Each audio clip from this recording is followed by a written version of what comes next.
শোনো, আমি বলছি এ মাসে আমার বেশি টাকা লাগবে। আমি এত কিছু জানি না। আমার বেশি টাকা লাগবে, তুমি পাঠাবা। কার সাথে এত কথা? কার সাথে আবার? আপনার ছেলের সাথে। আমার ছেলে বিদেশ থেকে কষ্ট করে টাকা কামায়, আর তুমি শুধু খরচ করো না। মা দেখেন, সংসার চালাতে টাকা লাগে। আমি সব জানি। তুমি শুধু সারা দিন কেনাকাটা করো আর বান্ধবীদের সাথে ফুর্তি করে বেড়াও। কি বললেন? আপনি আমাকে কি মনে করেন? তুমি কি ভাবছো আমি কিছু বুঝি না?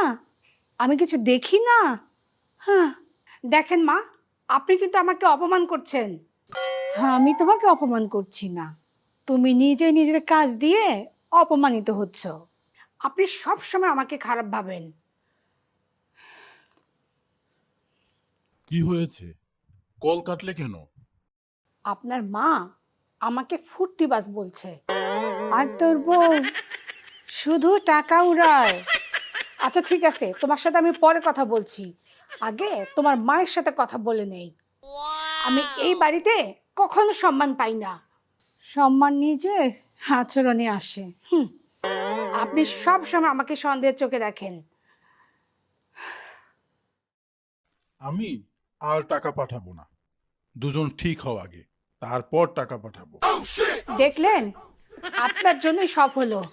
সে আর টাকা পাঠাবে না। আমার জন্য?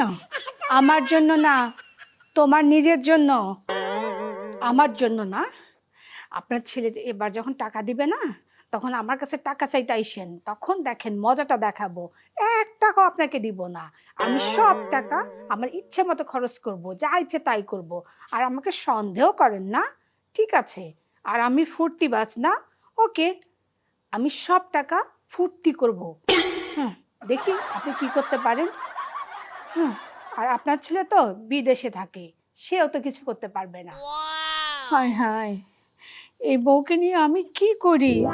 আমার ছেলে বিদেশ থেকে টাকা কষ্ট করে কামায়, আর সেই কিনা বলে আমাকে কোনো টাকা দিবে না, সে একাই ফুর্তি করে বেড়াবে। আমার পোড়া কপাল, ছেলেটা আমার এত কষ্ট করে, আরে বউ আমার শুধু টাকা নষ্ট করে।